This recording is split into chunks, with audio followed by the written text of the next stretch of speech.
Aqueles que frequentam aqui a nossa casa já há algum tempo sabem que na terceira semana a gente faz uma pausa no estudo do Evangelho para que tenhamos temas livres, geralmente palestras da USE.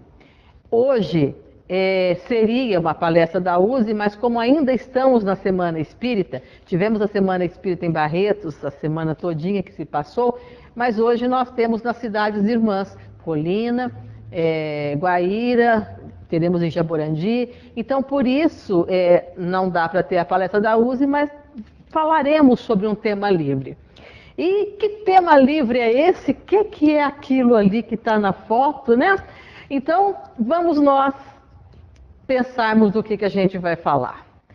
Saídos de uma semana espírita, em que tanto nós aprendemos sobre a responsabilidade, sobre os ensinos que Kardec nos trouxe, sobre o Evangelho do Mestre. Cada palestrante falou de um modo, de uma informação diferente.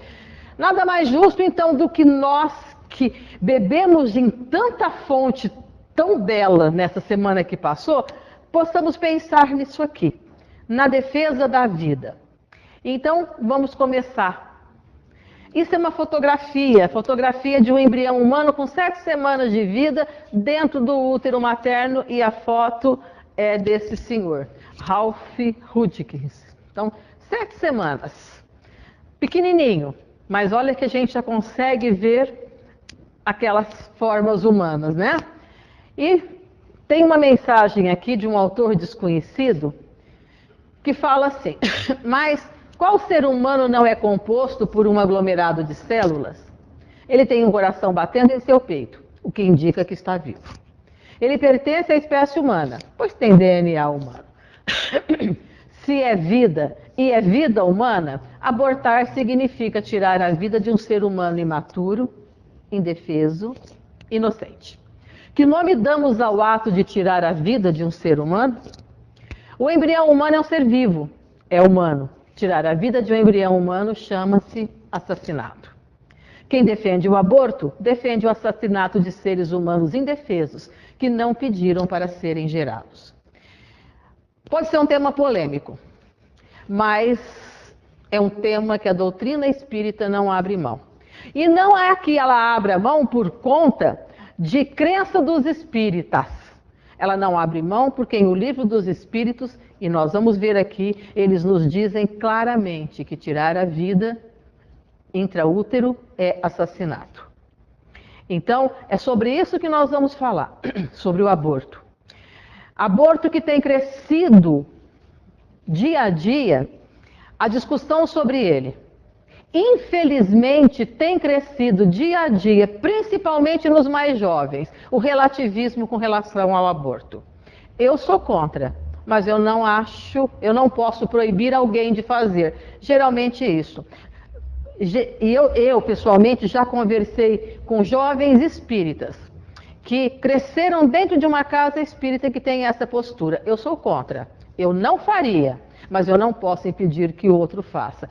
Impedir ninguém pode, porque somos livres, né? O Pai nos deu a liberdade, nos deu o livre-arbítrio, mas nós não podemos, como cidadãos, chancelar que a legislação mude para que facilite.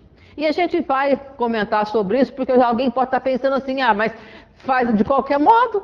Faz de qualquer modo. A gente vai chegar lá. Então vamos continuar com a nossa conversa, tá bom?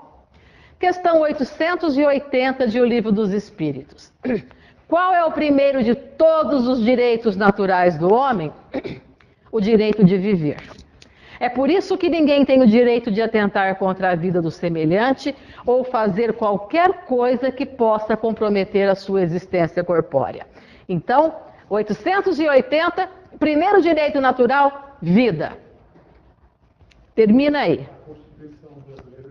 Vamos chegar lá. Então, questão 880, primeiro direito, viver. Ninguém tem o direito de atentar contra a vida de outro por qualquer razão, motivo ou circunstância. Constituição da República Federativa do Brasil, artigo 5º. Todos são iguais perante a lei, sem distinção de qualquer natureza, garantindo-se aos brasileiros e aos estrangeiros residentes no país a inviolabilidade do direito à vida, à liberdade, à igualdade, à segurança e à propriedade. Resumido, esse artigo é lindo, ele é bem grande, ele tem uma série de informações que nos mostram os nossos direitos. Mas esse pedacinho aí está nos mostrando o quê? Inviolabilidade do direito à vida, certo?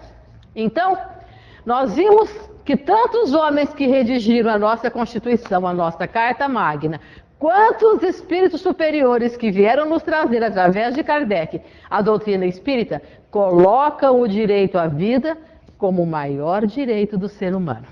Não é lícito a ninguém tirar a vida do irmão, a própria, ou em que qualquer situação que seja, sobre qualquer argumento. A nossa Constituição é de 88.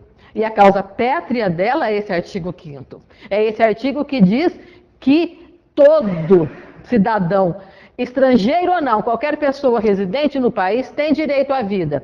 E a questão 880, lá de 1857, fala exatamente a mesma coisa. O primeiro direito do ser humano é o direito à vida. Então, por que existe o perigo iminente de se legalizar o direito de matar, de abortar, sob certas circunstâncias e sob certas alegações? Porque o STF decidiu em 29 de novembro de 2016 que o aborto até o 3º mês de gestação não é crime? Dia 29 de novembro de 2016 é um dia que ficou na história do Brasil como um dos dias mais tristes nossos. É o dia em que o avião da Chapecoense caiu e todos aqueles jogadores que estavam no auge da vida, que estava despontando um time pequeno e cativando o país, desencarnaram. Mas, no auge da comoção do país, às 5h30 da tarde, o STF coloca em pauta, numa das suas turmas, a criminalização ou não, não é legalizar, a criminalização ou não do aborto até a 3ª semana. Porque uma clínica do Rio de Janeiro havia sido criminalizada, os seus integrantes, por conta de um aborto que fora descoberto. Eles recorreram ao STF e o STF reconheceu nesse dia, no dia que o avião caiu, e ninguém ficou sabendo porque as manchetes só se falavam do avião, que até o 3º mês o aborto não é crime no país. Certo? Então, infelizmente, é uma data duplamente de luto para o Brasil. Então vamos começar do começo agora. Quando que começa a vida? Para a ciência comum ainda não tem resposta. A busca por ela movimenta estudiosos, cada um com uma ideia e uma justificativa própria. Eu não sou da área médica, não entendo nada da área médica, sei que aqui tem médicos, então se eu estiver falando alguma coisa errada, eu pesquisei em fontes, por favor, corrija e traga o certo, tá bom? Então, vou colocar aqui algumas ideias que eu pesquisei da ciência. Na visão genética, segundo quem é da visão genética, onde começa a vida? Quando a fecundação termina, nós temos um novo ser. Essa é a opinião da igreja e também da doutrina espírita. Então, segundo a ciência, segundo esse ramo da ciência, a vida começa na concepção. Acabou a fecundação, já é um novo ser. Esse cientista, Jerome, ele é um cientista francês e ele que descobriu que a síndrome de Down tem origem cromossômica. E o que ele fala? Se um óvulo fecundado não é por si só um ser humano, ele não poderá tornar-se um, pois nada é acrescentado a ele. Então ele é um daqueles cientistas que afirmam que a vida começa na concepção. A igreja também afirma isso.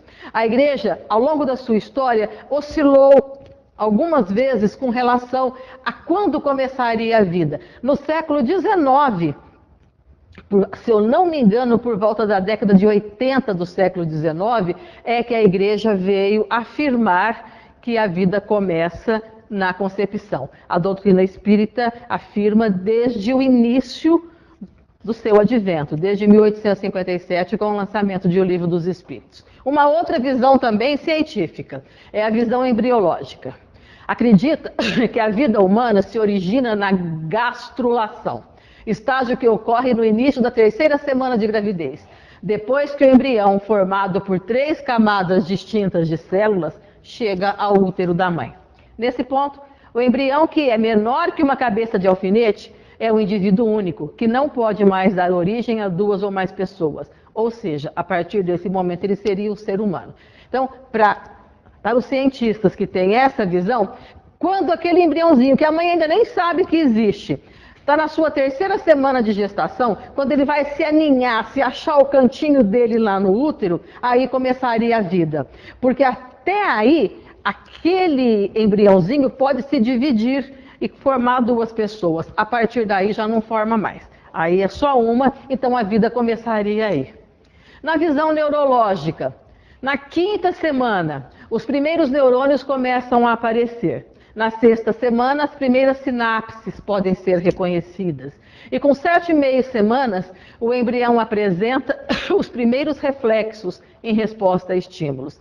Assim, na 8ª semana, o feto, que já tem as feições faciais mais ou menos definidas, com mãos, pés e dedinhos, tem um circuito básico de 3 neurônios, a base de um sistema nervoso necessário para o pensamento racional. Então, para os cientistas dessa visão neurológica, a vida começaria quando essas primeiras sinapses, quando os primeiros neurônios começam a aparecer.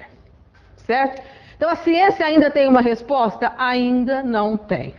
A ciência vai chegar o dia em que vai ter uma única fala, um único conhecimento. Por enquanto, peguei só 3 ideias, tá? Além dessas visões científicas, tem algumas regionais. Por exemplo, são engraçadas até, gente. Mas engraçadas por quê? Porque são coisas que vieram de costumes lá do passado. Então, quando a gente for lendo, nós vamos ver como que cada povo, cada pessoa, cada região, cada cultura enxerga de um modo o início da vida. Então vamos. No nascimento, eu aumentei muita coisa. No nascimento, vou ler daqui. Para o shintoísmo, só quando a criança vê a luz do sol. Para os judeus, quando a sua cabeça emerge do corpo da mãe. Então, para essas pessoas, só quando nasce é que a vida começa. Toda a vida intrauterina ainda não é vida, ainda não é um ser humano. No colo. Para algumas tribos de índios da América do Norte, só quando a mãe pegava a criança no colo. Enquanto a mãe não pegasse, ainda não era vida. No 7º dia de vida, que é no norte de Gana, lá na África, esse era o tempo para se certificar que a criança não era um espírito. Se por 7 dias estava ali, dava para pegar, não é espírito, então é gente, então merece viver. Mas lá entre os aborígenes, lá na Austrália, é com 2 ou 3 anos de idade. Porque a criança vai ganhar um nome nessa época, com essa idade, com 2 ou 3 anos. E aí ela só é gente quando ela ganha um nome. Olha a diferença de entendimento, tanto regionais, né, culturais, quanto da ciência. Então, se nós ainda não temos, nem pela ciência, a afirmação de quando a vida começa, será que é lícito que a gente arrisque? Nem vamos falar da religião agora. Será que está certo a gente arriscar, se não tem a prova científica de quando começa, e fazer o aborto? E no Brasil, né? Qual é a nossa posição? Apesar de autorização do Supremo, aquela autorização lá que eu mostrei, de 29 de novembro de 2016, o aborto é crime. O Supremo entendeu que não é, mas na legislação ainda é. Como sempre, as nossas leis são muito organizadas, elas não têm 2 ideias, não tem como a gente ter dupla interpretação, tá? Então, uma turma do Supremo disse que não é. Mas a nossa legislação, sim, artigo 121, matar alguém. Então, apesar de autorização do Supremo, no Brasil, o aborto é crime ainda previsto em lei. Mas isso não impede que ele se repita de forma clandestina, mais de 3.000 vezes por dia. É crime? É. A pessoa se descoberta Pode acontecer de ser penalizada? Pode. Que pena? Depende do juiz, depende da gravidade. Às vezes uma pena muito pequena, mas é uma pena que, se for seguir a legislação por inteiro, ela é passível de prisão, sim. Então, mas acontece. E aí entra o argumento daqueles que defendem o aborto. Não é argumento para legalizar, já que se faz às escondidas, que se faça então com a proteção da lei. Alguém aqui já ouviu falar que existe assalto no Brasil? Acontece? Acho que mais que 3.000 vezes por dia. Então vamos legalizar? Acontece. Se o aborto acontece de forma clandestina e é um dos maiores argumentos para ser legalizado, nada mais justo que legalizar o assalto. Nada mais justo que legalizar todos os outros tipos de crime. O estelionato, o assassinato, todos os demais. Porque eles acontecem. Então, não dá para fingir que não acontece. Não dá para fingir que não há aborto. Mas o fato de haver não justifica a legalização. Os argumentos para isso vão desde que a mulher tem direito sobre o corpo. Claro que a mulher tem direito sobre o corpo. É indiscutível. E cada vez mais, vou usar a palavra da moda, né? A mulher se empoderando, mas ela vai tendo consciência desse direito do corpo. Coisa que até um tempo atrás ela não tinha esse direito, né? Então, realmente, com a evolução, as mulheres, né, nós estamos entendendo que somos donas efetivamente da nossa vida, do nosso querer, do nosso sim, do nosso não. Mas é justificativa da mulher ter direito ao próprio corpo matar? Então, é indiscutível, mas o aborto não interfere só no corpo da mulher, ou interfere. Ela é hospedeira 9 meses. Ela está emprestando o corpo.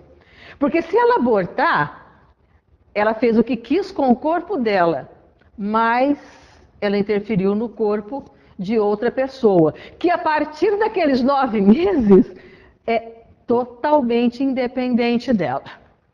Interromper uma vida que não tem meios de se defender, de gritar, mas que já é uma individualidade, em nome do direito ao corpo, esse é o argumento para se legitimar esse assassinato.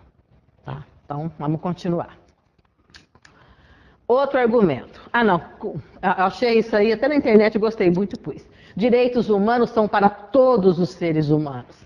Não, não é um direito seu tirar a vida de outro. Seu corpo, suas regras, desde que não tenha outro corpo dependendo do seu. Então, responsabilidade, tá? Outro argumento dos que defendem o aborto é aquele que a mulher pobre o faz em clínicas clandestinas, enquanto a que tem recursos paga, e muito bem para isso. Nesse caso, o Estado deve tentar minimizar as desigualdades sociais, informar para que não aconteça a gravidez indesejada, mas também dar a certeza àquelas que conceberam sem terem recursos materiais que terão meios lícitos de criar o filho. Então, isso é verdade. Se alguém viu, não vou falar o nome da pessoa, no UOL antes de ontem, né, uma atriz da Globo muito famosa, com uma entrevista falando sobre a sua vida e ela dizendo que fez abortos, que não se arrependia e que pagou muito caro por isso. E a gente sabe que isso acontece. Infelizmente é assim. Quem tem dinheiro vai nas maiores clínicas e faz e não corre risco algum. Aquelas pessoas que não têm condição se submetem a qualquer curioso e correm o risco de mutilação e correm o risco de serem penalizadas. E o que então vamos fazer? Vamos legalizar?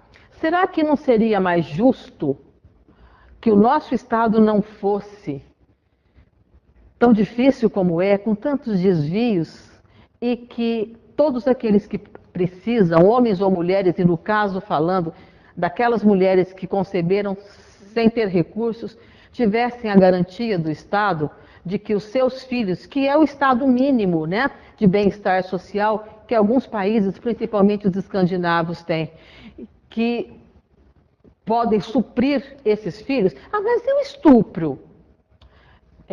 Eu acredito que deve ser uma das coisas mais difíceis pelas quais uma mulher passa. E é lógico que algumas não terão condição psicológica, nem vamos falar da material, de criar esse filho. É claro, deve ser realmente muito difícil. Mas essa mulher que ficou com esse filho, que acredito não seja fácil aqueles 9 meses, ela dá esse filho para adoção, é algo muito grande. Trazendo para a nossa doutrina, eu sei que é um assunto que as pessoas falam não se deve trazer a nível religioso, mas quando a gente tem a consciência da nossa doutrina, a religião se mistura sim nos nossos atos. Porque se os ensinos do Cristo nos faz ser melhor, tudo aquilo que vem de ensinamento nós temos que aplicar. Se não cai uma folha de uma árvore sem que o pai saiba, será que aquele estupro, por alguma razão, não teve um porquê acontecer? Não justifica quem fez. Nesse mundo é necessário que haja escândalo. Ai daqueles por quem o escândalo é feito. Quer dizer, então, a pessoa por alguma razão tinha que passar por aquilo. Ai daquele coitado que vai responder por conta desse estupro. Então, essas mulheres, e eu perdi os dados, tem aumentado no Brasil as mães que chegam no judiciário ainda na gestação para entregar o filho por adoção. E existe uma acolhida do pessoal técnico do judiciário muito bem preparado nesse sentido, para que aquela mulher não seja apontada, não seja discriminada. Ao contrário, ela tem que ser valorizada, porque ela teve a coragem de deixar o filho nascer e entregar para outro criar. Então, é uma das situações. Se ela não tem como, se o Estado, infelizmente, não sabe cuidar disso, ela tem todas as condições de entregar esse filho assim que nasce. Mais um argumento, esse é absurdo. Diz que depois que o aborto foi liberado nos Estados Unidos, e foi em 73, no início da década de 90, quer dizer, 17, 20 anos depois, os crimes caíram. Isso porque a maioria dos criminosos foram filhos indesejados. E já que foram abortados, eles não puderam cometer crimes. Valendo essa argumentação, a pena de morte também deveria ser aqui praticada. E outros tantos meios para se depurar a raça, depurar a sociedade. É uma verdadeira medida higienista. Hitler fazia isso, né? Se eram pessoas que por alguma razão iam denegrir a sociedade na visão dele, seriam mortas. Os filhos indesejados, então, vão se tornar criminosos, vão matar antes de nascer, para limpar a sociedade do futuro. É absurdo isso. E, infelizmente, também é um dos argumentos. Os defensores, beleza. Uma justificativa muito usada pelos defensores diz que onde o aborto foi legalizado, caiu o número desses procedimentos. Então vamos pegar o exemplo de Portugal, onde o aborto foi liberado. O número de vidas erradicadas ao abrigo da Lei 16/2007, de 17 de abril, já ultrapassou várias dezenas de vezes o número de baixas portuguesas na Primeira Guerra Mundial. Ao lado do argumento de que a mulher tem direito ao corpo, esse é o maior argumento daqueles que defendem o aborto. O argumento de que, quando libera, ele cai. E essa frase aqui está mostrando bem que é o contrário. Essa frase está baseada nisso aqui, nesse gráfico. Em 99, aborto, 2000, 2001, 2003, 2006, 2007, em abril, né? Ele foi liberado, olha a subida. 2009 foi o pico, 2010. Então, o argumento de que onde o país legaliza, o país que acolhe nas suas leis a mulher que quer abortar, o aborto cai.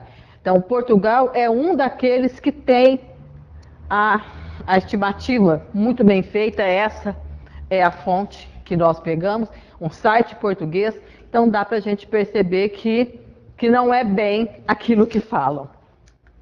Muitos outros argumentos se ouvem a toda hora, são muitos, gente, eu só peguei 4 aqui, mas se a gente for procurar, ainda mais agora está fervendo o assunto, porque a Argentina está liberando. Né? Acabou de liberar o aborto. Então, uma briga danada com alguns médicos, porque alguns médicos não aceitam, eles disseram que estudaram para salvar vidas, não para matar. E hoje eu vi que alguns médicos estão sendo processados na Argentina porque se negaram a fazer o aborto. Então, aqui no Brasil, será que, se for liberado, será que vai chegar a isso? Nós falamos até aqui das razões ou contra-razões que a sociedade nos coloca sobre o aborto. Mas vamos falar agora da nossa doutrina. Nós estamos numa casa espírita, nós somos espíritas, então vamos ver em que base nós temos para que defendamos a vida em qualquer circunstância. Logo no início, já falamos que para o espiritismo a vida se inicia no útero, quando da concepção. Os espíritos ditaram a Kardec essa resposta, muito antes dos cientistas e da igreja também dizerem, que é aquela visão genética lá que nós falamos no começo. Mas existem outros lugares em que os espíritos nos dizem quando a vida começa. O que eles nos falam sobre o aborto? Questão 345. É definitiva a união do espírito com o corpo desde o momento da concepção? Kardec faz essa pergunta. É definitivo? Eles respondem. É definitiva a união, no sentido de que outro espírito não poderia substituir o que está designado para aquele corpo. Concebeu, por mais que tenha fila de trocentas pessoas querendo nascer naquela família, porque aquela família é maravilhosa, porque vai ser muito bem cuidado, porque tem muito amor, eu quero nascer ali. O espírito se ligou ali, nenhum outro substitui. É definitivo. E a gente não cai na família errada, não, né? Não vem por acaso. Então, fomos concebidos ali, naquela família que nós nascemos, os nossos filhos da nossa e assim por diante em toda a humanidade, essa ligação é definitiva. Questão 358, também de O Livro dos Espíritos. Constitui crime a provocação do aborto em qualquer período da gestação? Muito claro, né? Kardec perguntou com uma clareza absoluta. Não tem jeito de disfarçar. Porque às vezes a gente fala assim, querendo até, né, que as perguntas e respostas de O Livro dos Espíritos possam dar duplo sentido, como as nossas leis dão, né? Teoricamente, as leis deveriam ser super claras, mas os próprios legisladores é muito mais fácil fazer com jeitinho, porque as interpretações podem vir a favorecê-los no futuro. Então, aqui está muito clara a pergunta. É crime provocar o aborto em qualquer período da gestação? Há crime sempre quando transgredir a lei de Deus. Uma mãe, ou quem quer que seja, cometerá crime sempre que tirar a vida a uma criança antes do seu nascimento, porque impede uma alma de passar pelas provas a que serviria de instrumento o corpo que se estava formando. É crime, em qualquer situação, de qualquer jeito, porque aquele espírito, se ele se ligou no momento da concepção, já havia sido feito todo um estudo para que ele pudesse vir naquela família. As provas, os laços de amor ou de ódio que aquele espírito e aquela família tinham, já estava pronto para que, mesmo que houvesse tido ódio lá atrás, nessa existência se firmasse o amor. Que os laços fossem de amor muito apertados, com muito carinho. E aí alguém vai e interrompe. Então, é crime. Nós não temos esse direito. Nós temos muitas mensagens de espírito que vêm nos esclarecer acerca desse tema. Mulheres que abortam correm sérios riscos de saúde, ação e reação do André Luiz.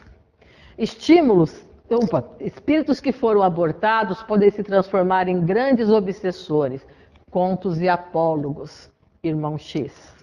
Mulheres que tentam a todo custo engravidar e não o conseguem, colheita de possíveis abortos feitos em vidas anteriores. São casos e casos e casos. Tem uma história, eu não me lembro o livro, mas é muito interessante.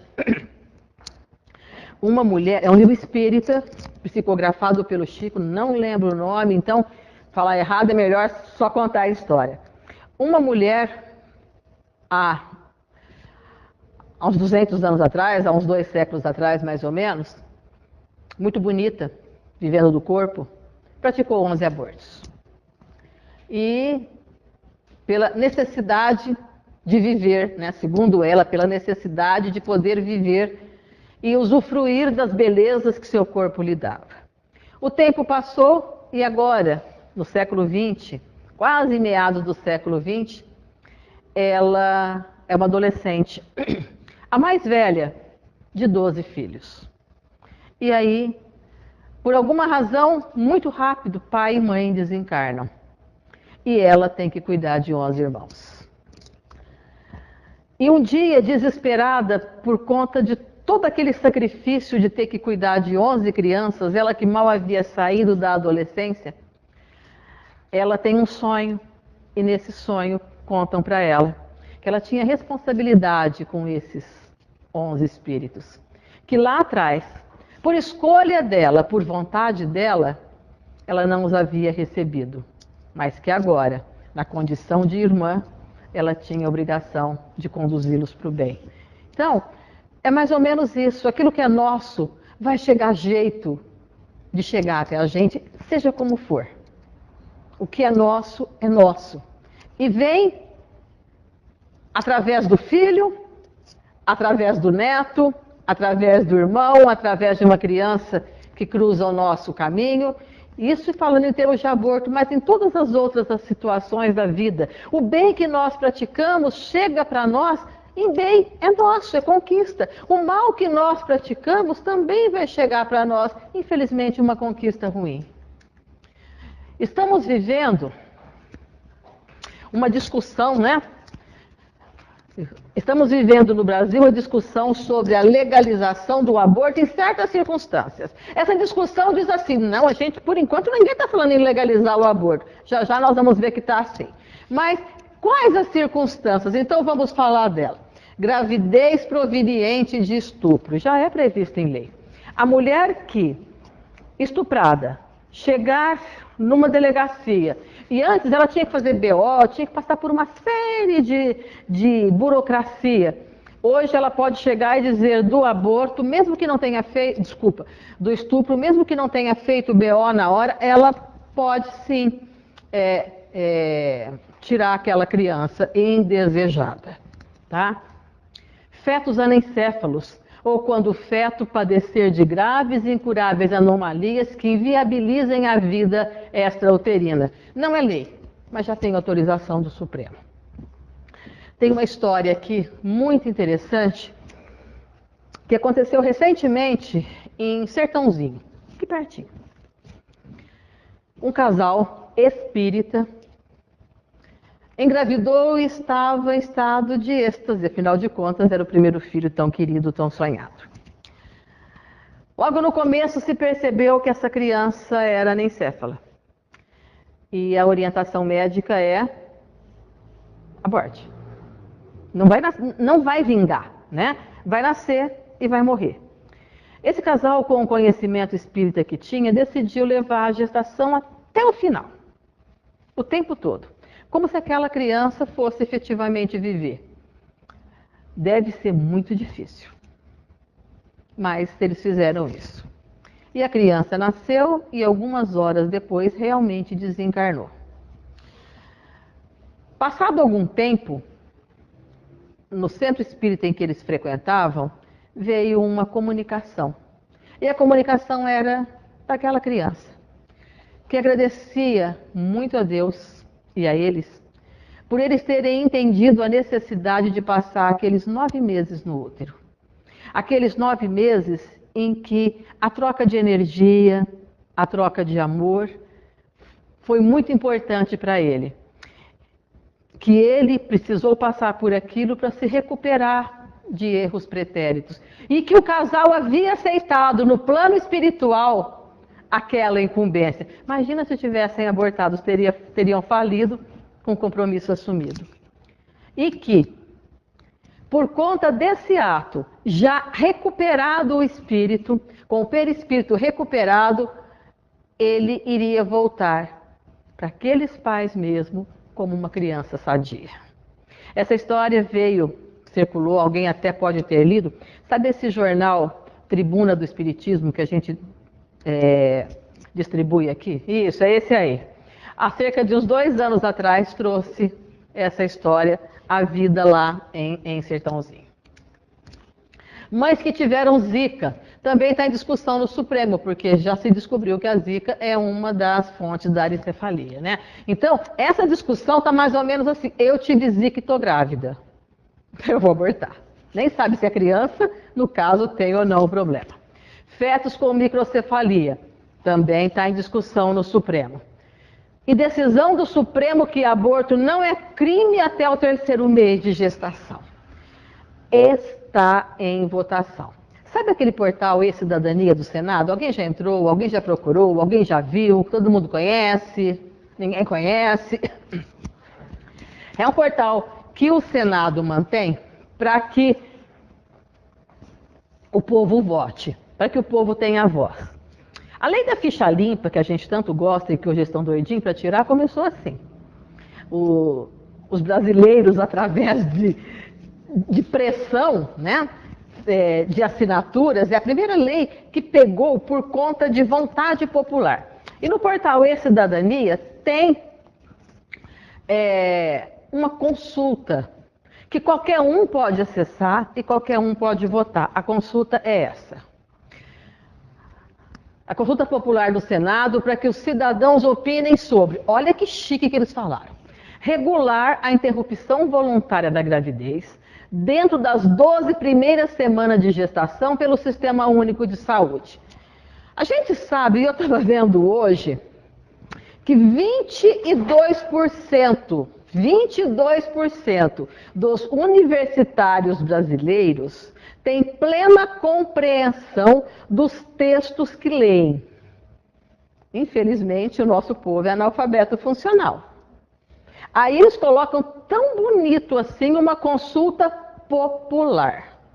Interrupção voluntária, regular a interrupção voluntária da gravidez dentro das 12 primeiras semanas de gestação pelo Sistema Único de Saúde. Para o analfabeto funcional, regular é bom. Pelo SUS, melhor ainda. Mais ou menos assim. Então, quem entra nesse portal sem entender que regular essa interrupção é abortar até 3 meses, e vamos pensar uma coisa, 3 meses, quando a mulher descobre que está grávida, é mais ou menos com 2 meses. Algumas que querem muito, que ficam fazendo os examezinhos lá, conseguem até com 1 mês saber, mas a média é 1 mês e meio ou 2, né? Hã? Não, dá para saber, mas às vezes a pessoa está desligada e nem sabe. Em média, 1 e meio a 2. Resumindo, ela tem entre 1 mês e meio a 2 meses, no máximo, para conseguir essa interrupção. O nosso SUS, por acaso, tem fila? Mas para que ela possa, em até 3 meses, fazer, o assassinato vai passar na frente da cura, ou não vai?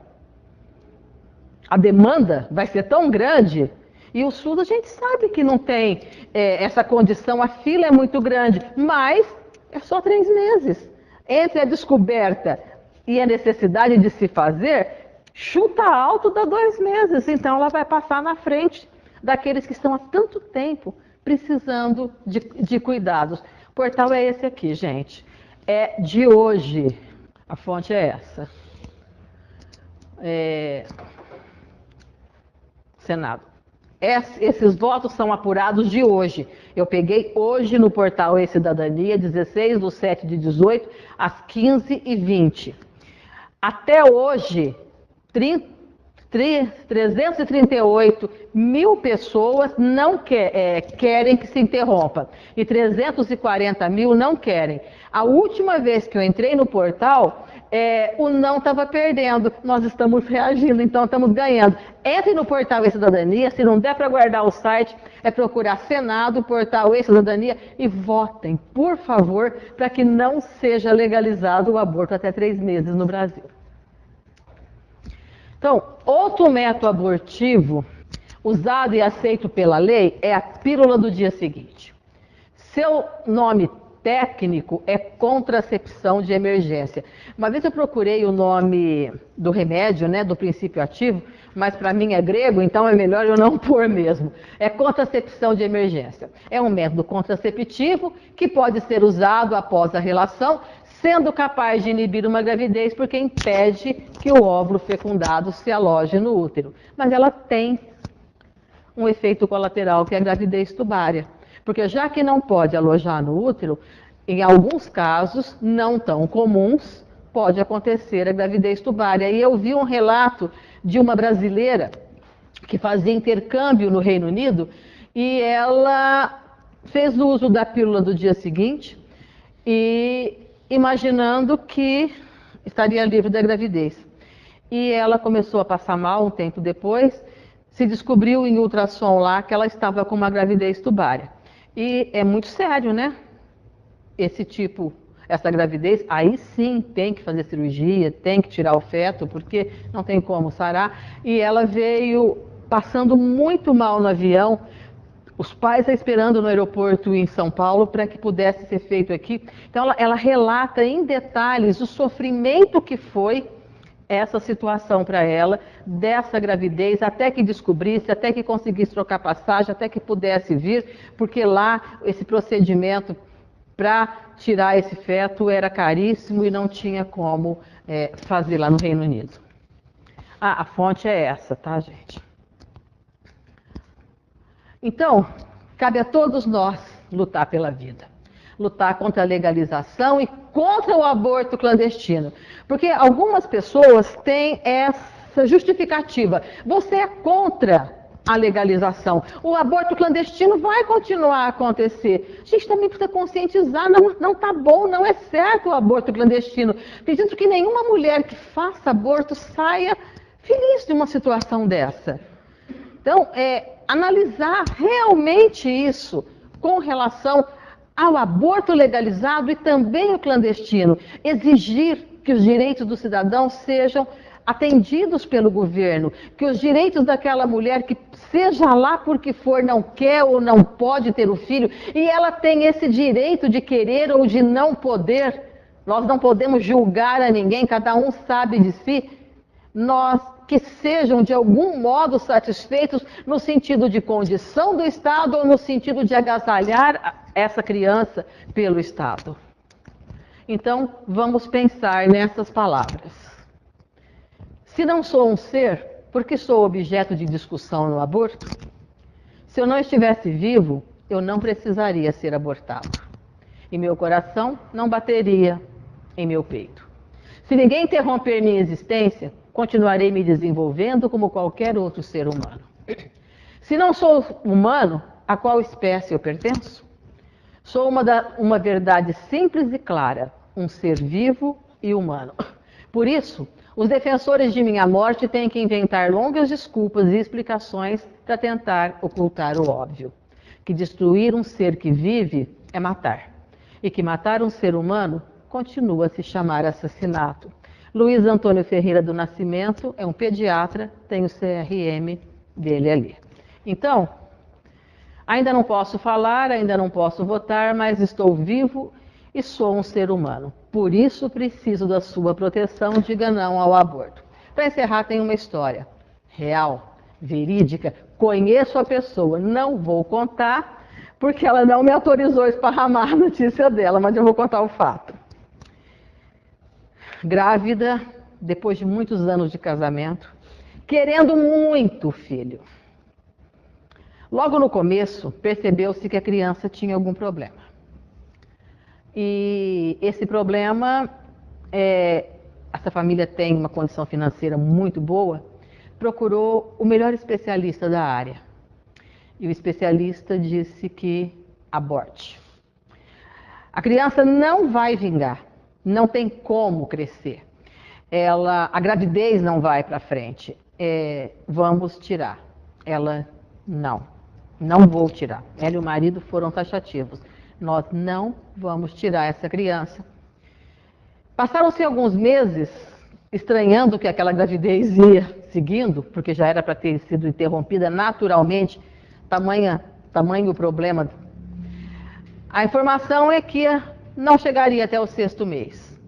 E a criança chegou até o 6º mês.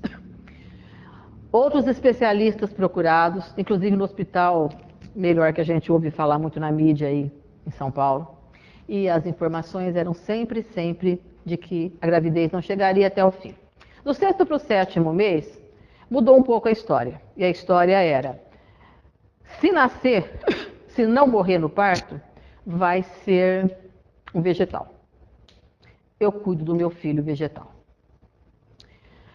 Já perto do 9º mês, se descobriu que a síndrome que essa criança tinha era um problema cardíaco e que essa criança teria síndrome de Down. Já não justifica aborto. E essa criança nasceu com problema cardíaco. Fez cirurgia nos primeiros dias de vida. Essa criança hoje tem 10 anos, não tem síndrome de Down. É uma criança neurotípica, né? Normal, como todas as outras, que vive, que brinca, que estuda. E o que ela fala é o seguinte: se eu tivesse abortado lá, quando disseram que eu não chegaria ao 3º mês de gravidez. Mais uma coisinha. Cada um de nós é dono da própria vida e cada um de nós responde sim pelos próprios atos. Pode acontecer de que qualquer um de nós tenhamos em algum momento da vida ou incentivado ou feito aborto.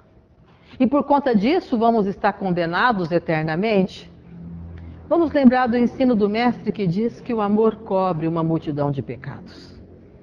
Se de repente a gente incentivou alguém a fazer, se de repente nós fizemos, hoje, com consciência de que não deveríamos ter feito isso, o trabalho no bem faz com que esse ônus seja diminuído. E trabalho no bem significa amparar de algum modo tantas crianças que estão pela rua. Porque onde a gente olha, a gente percebe a carência. Nesse país ainda com uma desigualdade imensa. Então, se nós estendermos a mão, e não precisa levar para casa, mas estender a mão, dar carinho, ajudar financeiramente, conduzir uma educação de uma criança, ajudar de algum modo nas instituições que trabalham com menores, numa casa espírita, ajudar na evangelização, de algum modo dar o amor a filho dos outros, que por alguma razão, por incapacidade, não conseguiu dar para o seu, faz com que as coisas fiquem menos amargas, faz com que os nossos ônus sejam menores e que o amor, cobrindo os nossos pecados, faz com que o mundo se torne melhor. Então não é acusação a quem fez, mas é reflexão a quem se fez. Redima-se amando. Só o amor vai fazer o mundo se tornar melhor. Que o Mestre Jesus nos envolva na sua paz, que Ele nos leve para os caminhos que precisarmos trilhar. E esses caminhos sejam sempre com muito amor. Que assim seja.